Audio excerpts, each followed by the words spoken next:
화장실에서 읽는 책입니다. 이 책에 보면 이런 이야기가 나오죠.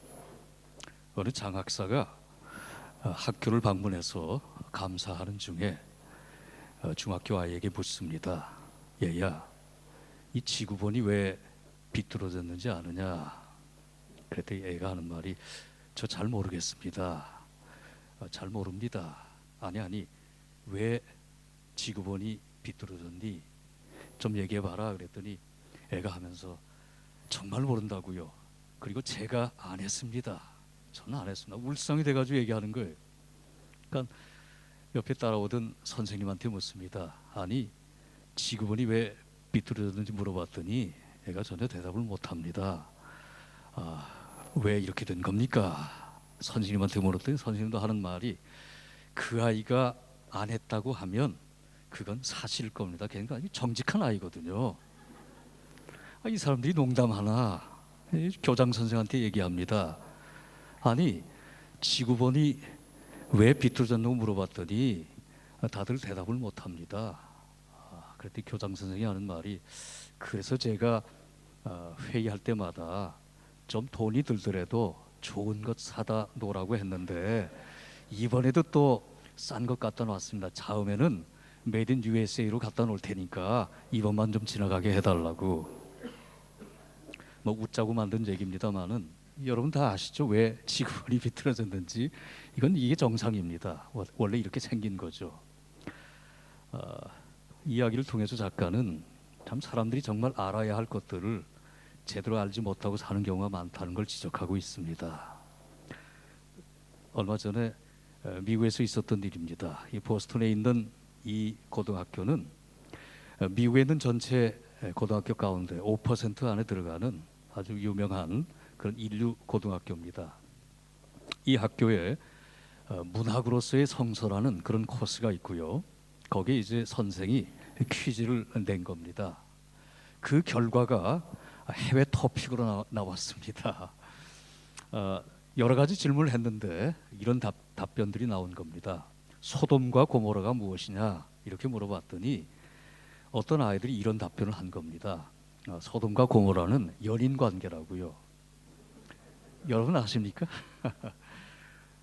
사복음서를 누가 썼느냐 그랬더니 어떤 아이가 대답하기를 마테마가, 루터 그리고 요한이라고요.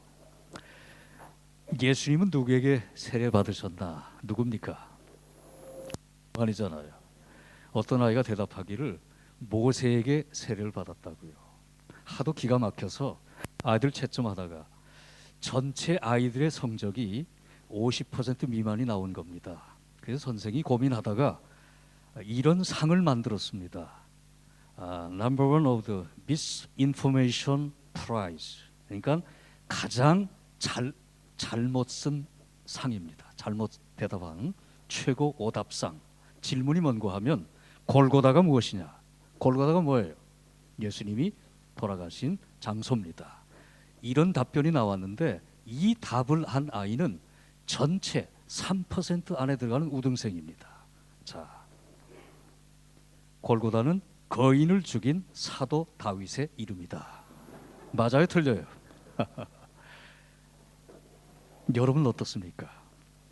성경 좀 아십니까? 아니, 여러분의 자녀들은 어떻습니까? 정말 하나님 말씀 제대로 알고 사는 겁니까? 좋아요. 제가 뭐 테스트할 시간은 없으니까 다른 거 묻지 않겠습니다. 그러나 이건 꼭 아셔야 합니다. 다른 건 다 몰라도 괜찮아요. 그런데 성경이 가르치는 하나님은 어떤 분인가? 성경의 하나님, 내가 믿는 하나님이 아닙니다. 때로 잘못될 수 있습니다. 한국 교회가 왜 이렇게 잘못되고 있는가? 너무 거기 미신적인 생각들이 너무 많이 붙어 있어요. 성경이 가르치는 하나님, 성경의 하나님은 어떤 분인가? 이거 바르게 알아야 합니다. 호세아 6장 3절에 여호와를 알자, 여호와를 힘써 알자. 마틴 루터는 이 말씀을 책상 위에 붙여놓고 평생 좌우명으로 삼았습니다. 마틴 루터는 지난 기독교 역사 속에서 한 손에 꼽을 만한 최고의 신학자입니다. 그는 기독교 역사를 바꾼 사람입니다.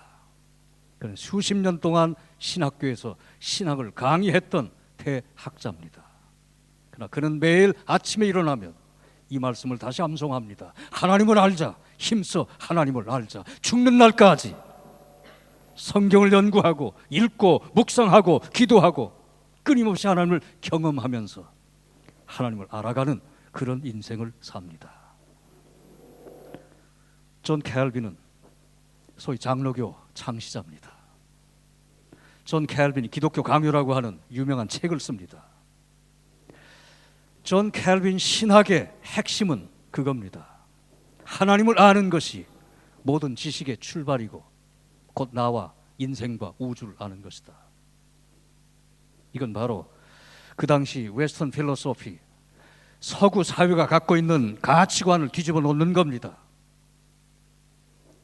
서구 철학이란 그노티 티아우톤, know yourself, 너 자신을 알라.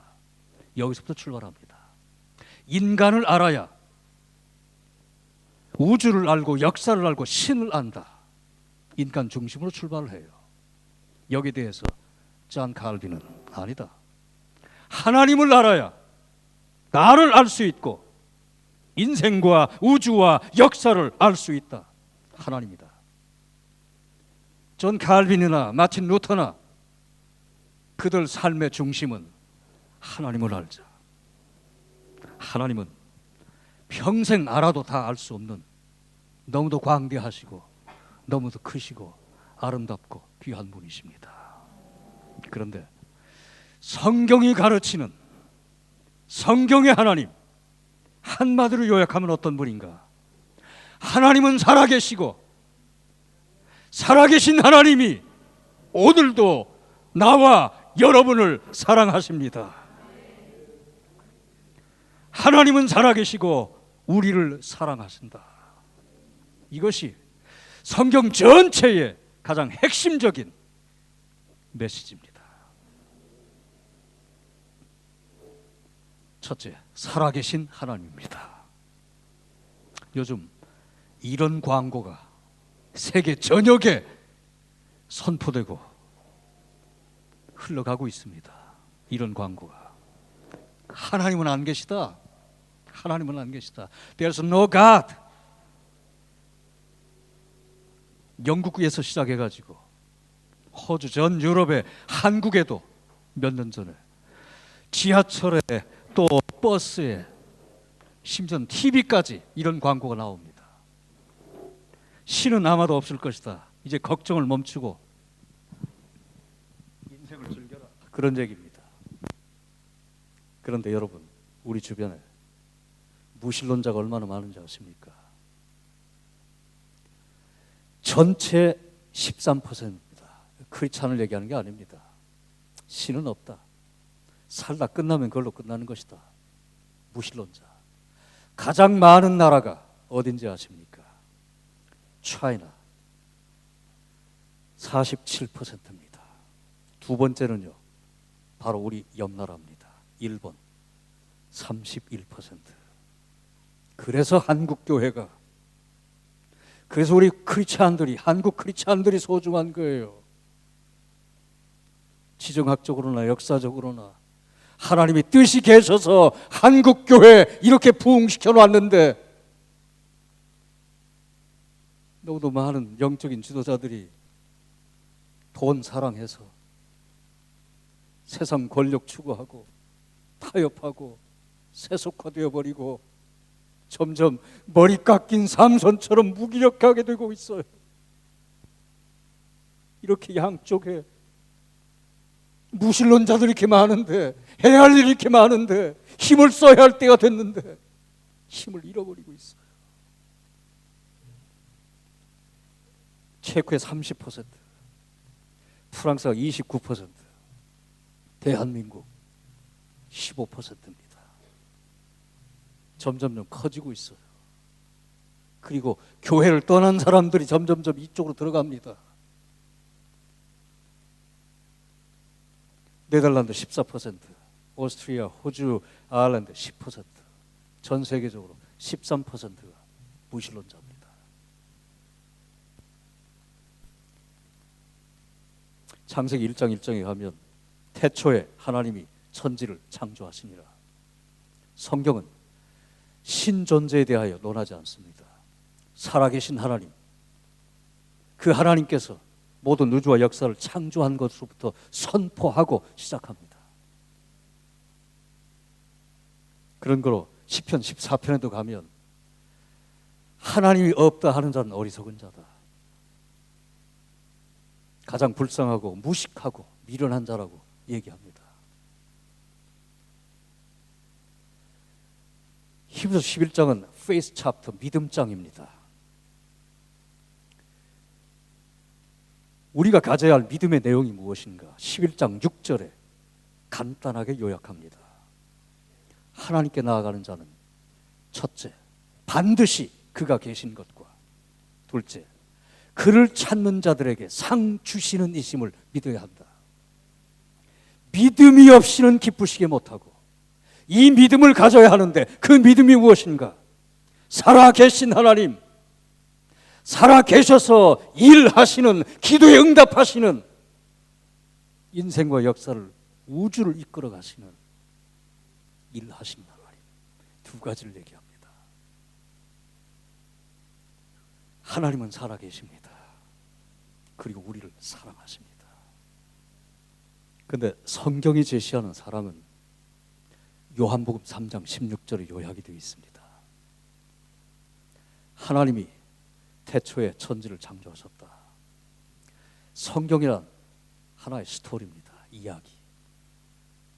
살아계신 하나님이 인간을 어떻게 사랑하시는가, 러브 스토리입니다. 그렇기 때문에 성경 전체의 요절은 요한복음 3장 16절입니다. 같이 한번 해보실까요? 시작. 하나님이 세상을 이처럼 사랑하사 독생자를 주셨으니 이는 저를 믿는 자마다 멸망치 않고 영생을 얻게 하려 하심이라. 하나님의 사랑이 무엇인가? 그 사랑은 독생자를 십자가에 죽이시기까지 아낌없이 모든 걸 다 내어주신 그런 사랑입니다. 성경은 하나님을 사랑하라. 왜 하나님을 사랑해야 하나? 자세히 보면 하나님이 먼저 우리를 사랑했습니다. 또 하나님께서 어떻게 사랑을 했나? 그러면 우리는 어떻게 사랑할까? 이런 부분들을 좀 정리해서 제가 말씀을 드리겠습니다. 신명기 6장 4절은 유대인들에게 가장 중요한 본문 중에 하나입니다. 들으라 이스라엘아, 여호와는 유일한 하나님이시니 너희는 마음과 뜻을 다해서 하나님을 사랑하라. 이 본문을 유대인들은 매일 하루에 3번씩 묵상하고 기도합니다. 경건한 유대인들은 이마에다가 이 말씀을 적어서 붙이고 다닙니다.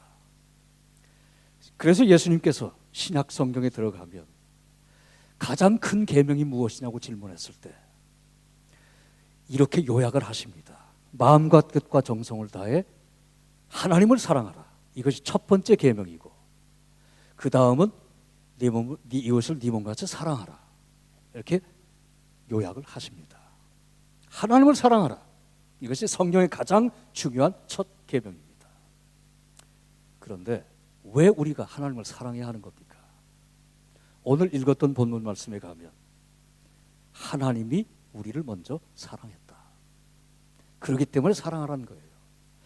요한복음 13장 34절로 가면 예수님이 새 계명을 주십니다. 새 계명을 주노니 너희가 서로 사랑하라. 그 다음에 하시는 말씀이 내가 너희를 사랑한 것 같이 너희도 서로 사랑하라. 전 가끔 설교하고 집에 돌아가면 하나님, 오늘도 어떤 부분은 내가 실천하지 못하는 부분들인데 말씀에 나와 있기에 할 수 없이 전했습니다. 저는 가끔 그런 반성과 회개를 할 수밖에 없어요. 그러나 우리 주님은 아닙니다. 우리 주님만은 가르친 대로 사셨기에 사랑해라, 내가 너희를 사랑한 것 같이 너희도 사랑해라. 왜 우리가 하나님을 사랑해야 하나요? 그분이 사랑했습니다. 먼저 사랑했기에 우리가 사랑해야 합니다. 그런데 왜 하나님은 우리를 사랑하시는 겁니까? 오늘 본문 요한일서 4장 19절 이하에도 보면 우리가 사랑하면 하나님 먼저 사랑했는데 God is love. 하나님은 사랑이라. 하나님의 인격 자체가 사랑이십니다. 시편 103편에 가면 하나님은 자비로우시고 은혜로우시고 노하기를 더디하시고 한없이 용서하시고 하나님의 인격은 사랑입니다. 그래서 우리는 이 사랑을 은혜라고 말합니다. 은혜란 위에서 내려주는 거예요. 무조건적으로 받을 수 있는 자격이 있어서 주는 것이 아니라 그냥 주시는 겁니다. 그래서 하나님의 사랑은 은혜입니다. 사도 바울은 고린도서 15장 10절에서 나의 나됨은 하나님의 은혜라고 고백합니다. 사도 바울이 가진 자기 정체성의 가장 핵심적인 고백이에요. 내가 누군가? 내가 어찌하여 사도가 되고 하나님의 일꾼이 되고 이렇게 여러분들에게 이런 말을 할 수 있게 되었는가? By the grace of God, I am who I am. 나의 나된 것은 하나님의 은혜다. 하나님의 은혜가 먼저 있었어요. 그분은 사랑이십니다. 은혜로우신 아버지십니다. 그래서 우리를 사랑하십니다. 어떻게 사랑하셨나요? 세 가지로 사랑하십니다. 첫째, 창조의 사랑입니다. 만들어 주십니다.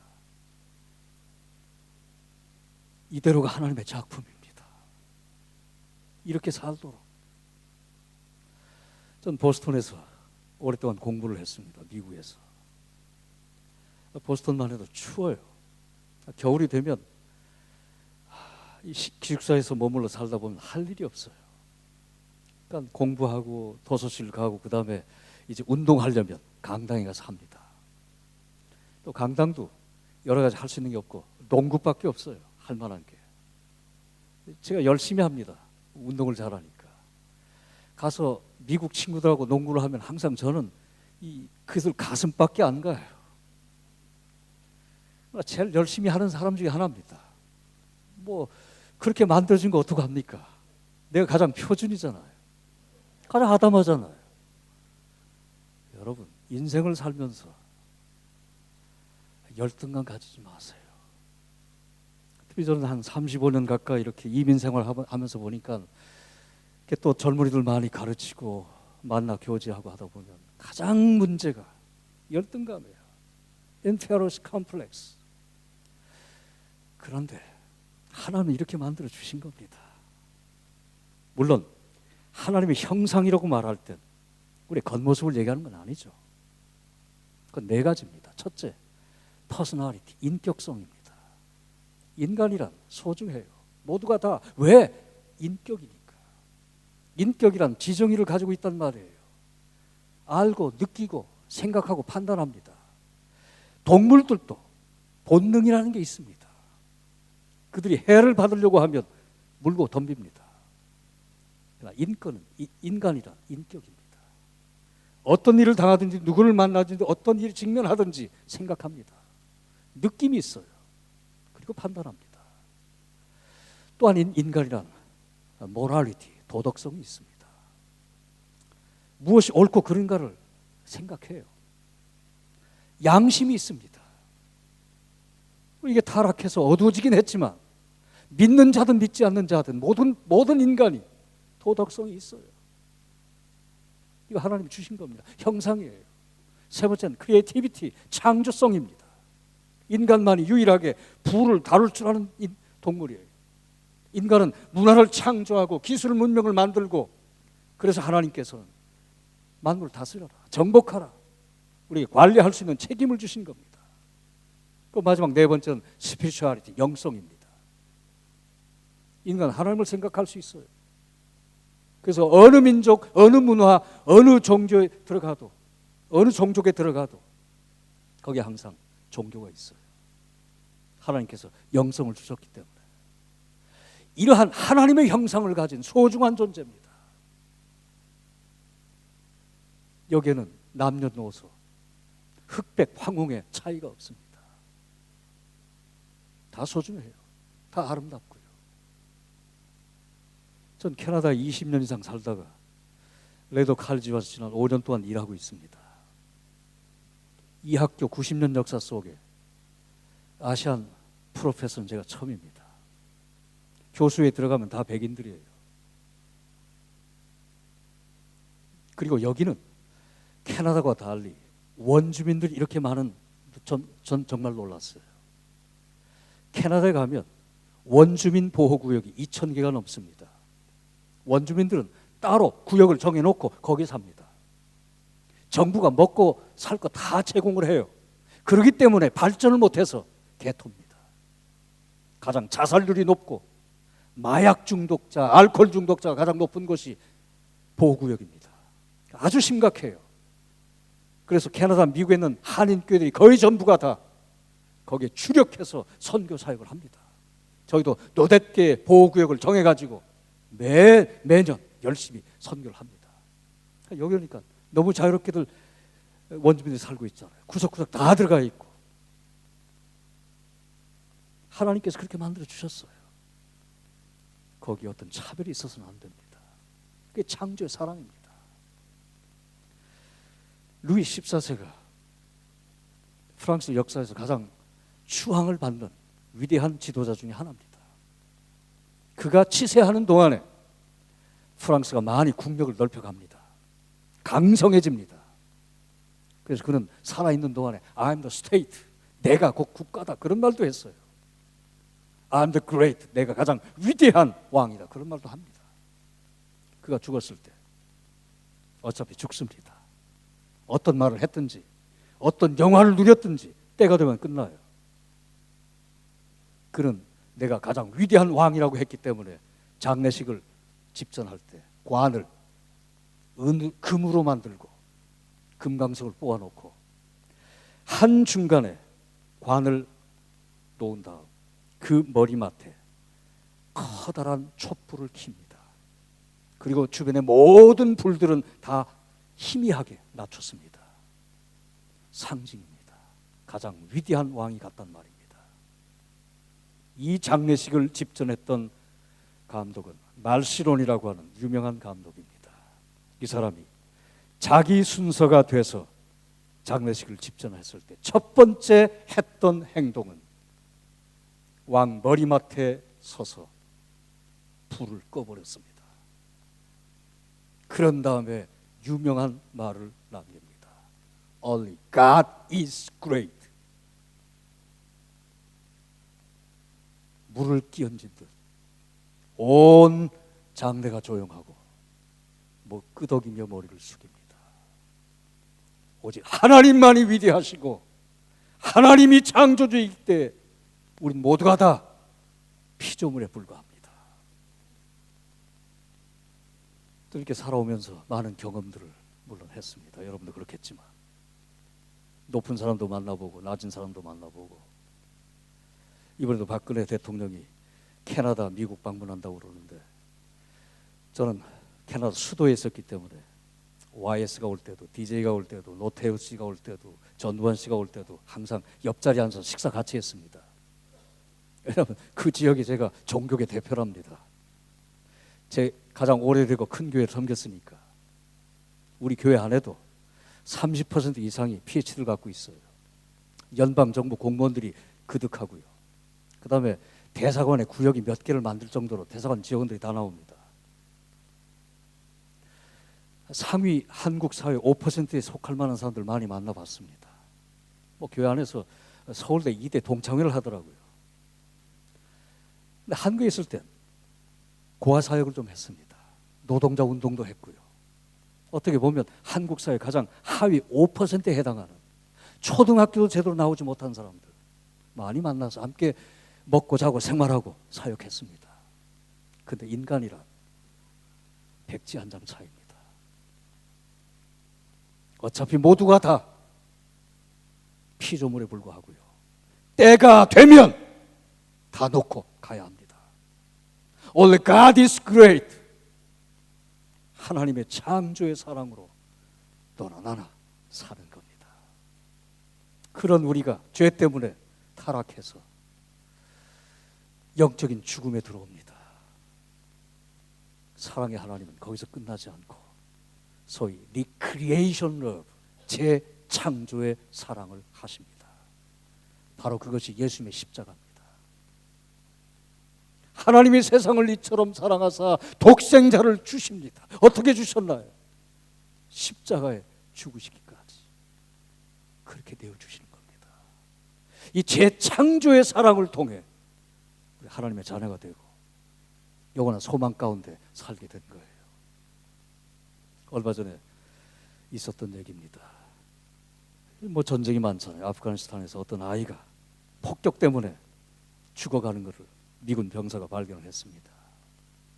끌고 나오는데 애가 피투성입니다. 3살, 4살밖에 안 된 아이인데 군의관에게 연결을 했더니 체크해 본 다음에 피를 너무 많이 흘렸기 때문에 수혈을 받지 않으면 당장 살 수가 없다는 겁니다.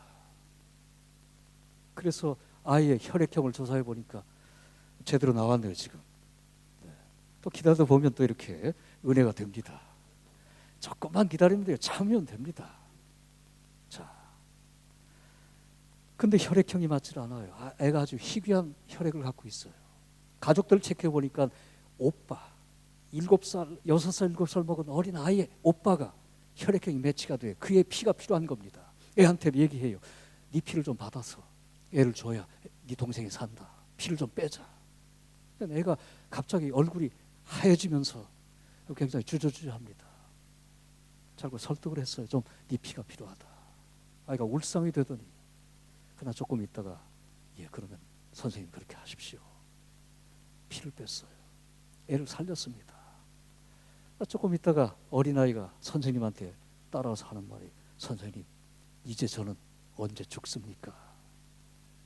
어린아이 생각에 피를 빼주면 자기는 죽는 걸로 생각한 거예요. 그러나 어린 동생을 살리려고 피를 줬던 겁니다. 우리 예수님은 죽는 거 다 아시고 죽는 거 다 아시고 생명까지 아낌없이 내어주셨어요. 이것이 하나님 재창조의 사랑입니다. 또한 하나님의 사랑은 섭리의 사랑으로 연결돼요. 이사야 41장 10절 같이 읽겠습니다. 두려워 말라 내가 너와 함께함이니라. 놀라지 말라 나는 내 하나님이 됨이니라.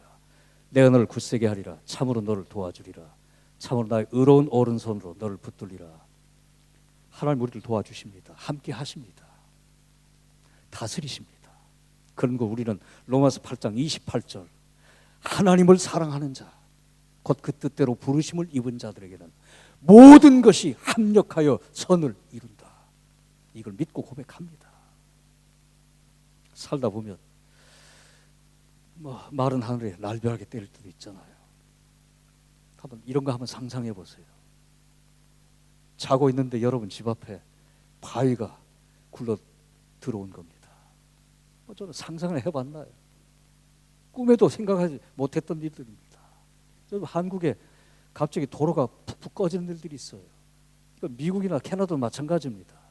특히 이쪽에 플로리다 쪽에 가면 이런 현상이 굉장히 많아요. 갑자기 가다가 도로가 꺼지는 바람에 차가 빠집니다. 날벼락이죠. 날벼락이죠.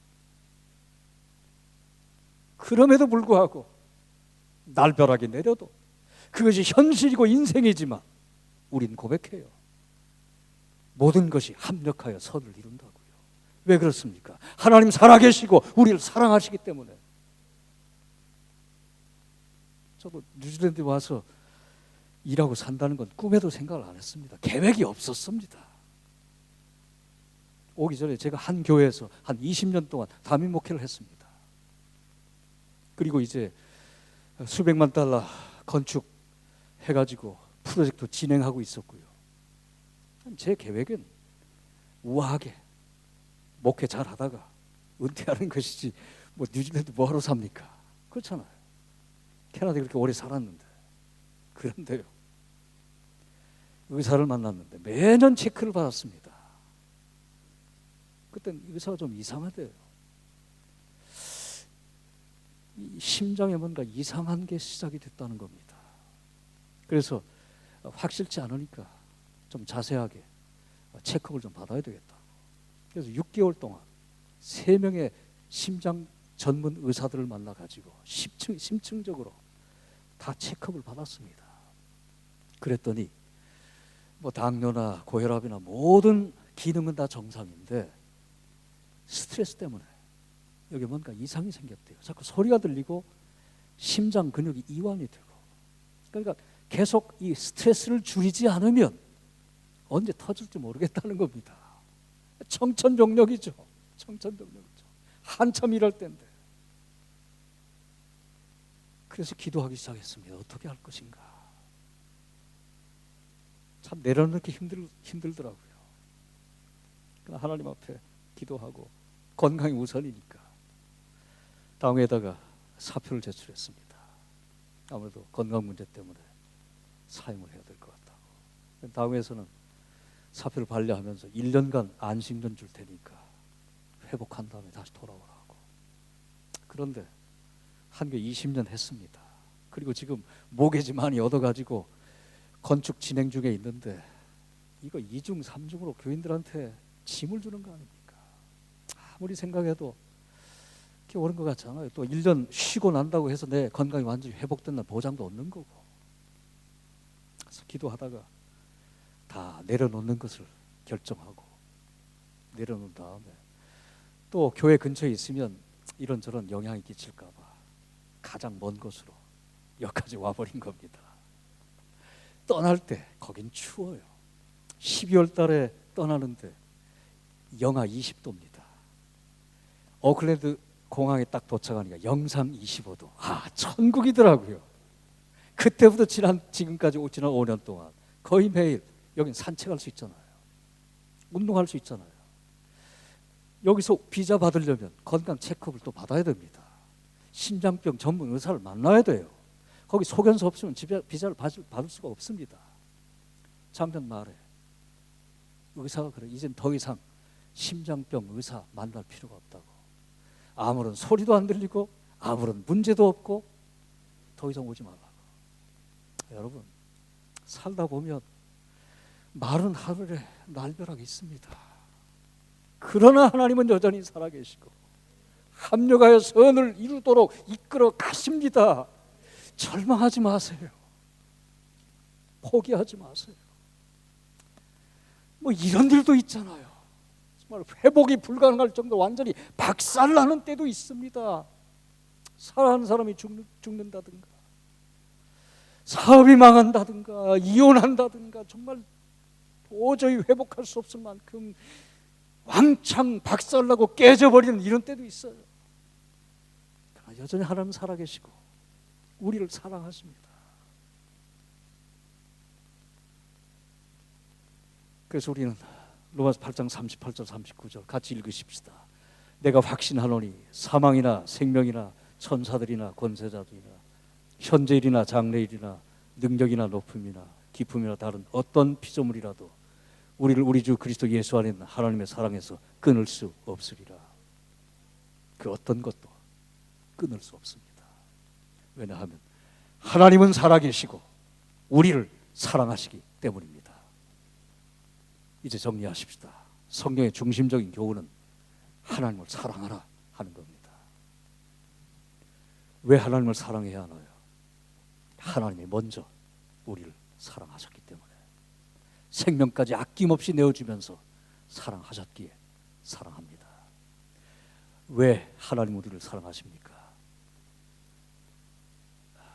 하나님은 사랑이시기에 그분은 은혜로우신 분입니다.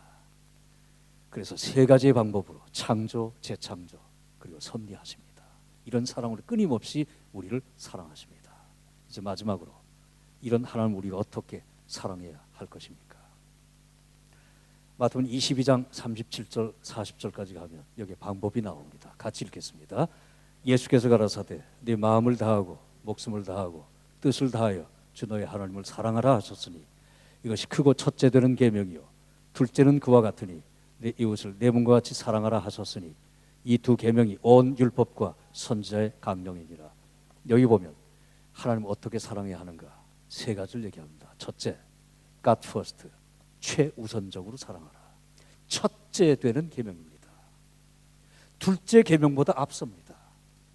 이웃보다, 가족보다, 남편과 아내보다, 자식보다, 돈보다 하나님을 먼저 사랑하라. 최우선입니다. God first. 두 번째는 전인격입니다. 마음을 다하고 목숨을 다하고 뜻을 다해서 전인, whole personality. 내 재능과 시간과 소유와 내 모든 것, 전 존재를 가지고 하나님을 최우선적으로 전폭적으로 하나님을 사랑하라. 그리고 세 번째는 이웃 사랑을 통해서 확인된다 했습니다. 이웃을 네 몸과 같이 사랑하라. 요한일서 3장에도 가면 보이는 형제를 사랑하지 않는 자가 보이지 않는 하나님을 사랑할 수 없다. 그것은 거짓말하는 것이다. 그래서 하나님에 대한 사랑은 이웃 사랑을 통해서 확인되고 나타납니다. 하나님을 뜨겁게 사랑하고 그 사랑을 또한 이웃들에게 나타내므로 사랑해 나가야 하는 것입니다. 여러분, 치과에 가는 거 좋아하는 사람 있어요? 치과만 하면 그냥 끄르륵 하는 소리 때문에 소름이 끼치잖아요.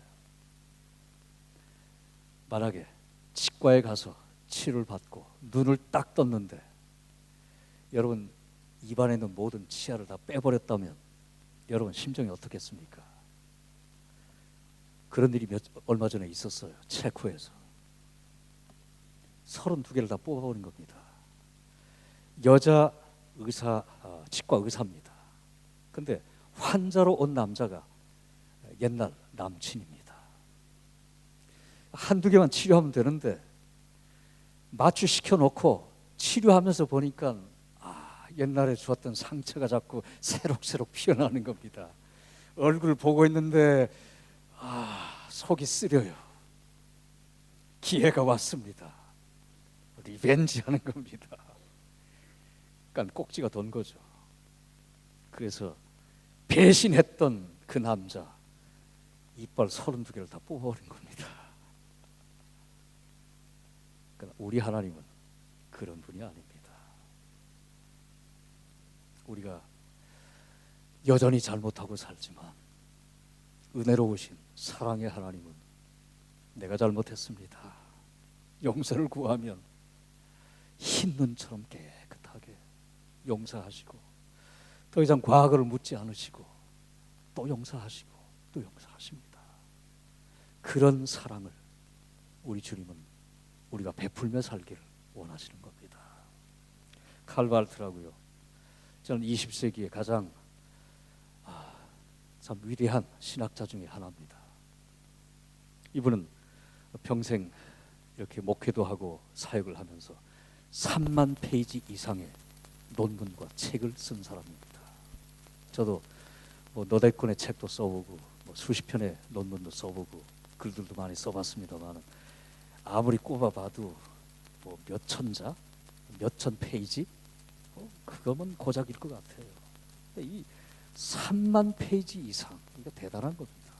그리고 어느 한 페이지라도 소홀하게 다룰 수 없는 그러니까 후학들이 이 사람의 글을 통하지 않으면 어떤 중요한 주제들에 대해서는 접근할 수 없을 만큼 아주 하이 퀄리티하고 하이 클래스한 그런 논문과 책들을 만든 겁니다. 이런 대학자가 이제 나이가 돼서 은퇴할 때가 됐습니다. 마지막 은퇴 강연을 미국 시카고 유니버시티에서 하게 됐습니다. 수천 명이 모여서 마지막 은퇴 강연을 들었습니다. 다 끝난 다음에 이제 질문하는 시간입니다. 사회를 맡은 유니버시티의 총장이 나와서 양해를 구합니다. 시간도 많이 됐고 또 여러분들 하고 싶은 얘기 많겠지만 나한테 기회를 주시면 그저 내가 질문하는 것으로 해서 또 피곤하시고 시간도 됐으니까 마무리를 짓는 걸로 하겠습니다. 양해를 구한 다음에 한 가지 질문을 던집니다. 박사님은 지난 수십 년 동안 당대 최고의 신학자로 소위 칼발트 신학이 생길 만큼 귀한 업적을 남겼습니다. 3만 페이지 이상의 많은 글들을 쓰고 남겼습니다. 한 가지 질문을 드립니다. 소위 칼발트 신학의 모든 내용을 한마디로 요약한다면 어떻게 하시겠습니까? 아니, 칼발트 신학의 베이스는 성경인데 성경 66권, 성경 하나님의 말씀의 모든 내용을 한마디로 요약한다면 어떻게 하시겠습니까? 굉장히 어려운 질문이죠. 저도 몇천 페이지 안 되지만 그거 요약하라고 해도 힘들 것 같아요. 내가 뭘 얘기했는가. 이 사람이 잠깐 생각하더니 노래를 부르기 시작합니다. Jesus loves me, this I know, for the Bible tells me so. 한글로 같이 부르실까요? 시작. 예수 사랑하심은 거룩하신 말일세. 우리들은 약하나 예수 권세만 도다. 날 사랑하신, 날 사랑하신, 날 사랑하신 성경에 써있네. 칼발트 신학을 한마디로 요약한다면, 또 내가 알고 있는 성경의 내용을 한마디로 요약한다면 하나님께서 나를 사랑하신다는 겁니다. God is love.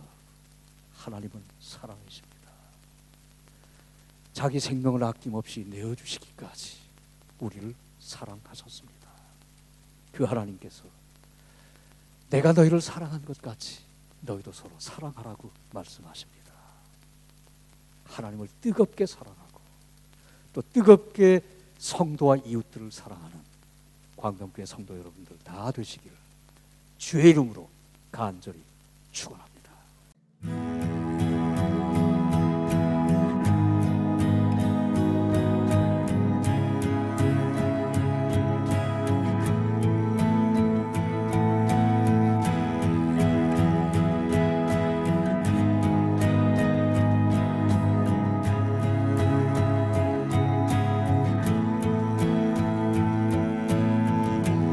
Your grace is enough, more than I need. At your word, I will believe. I'll wait for you. Draw near again. Let your spirit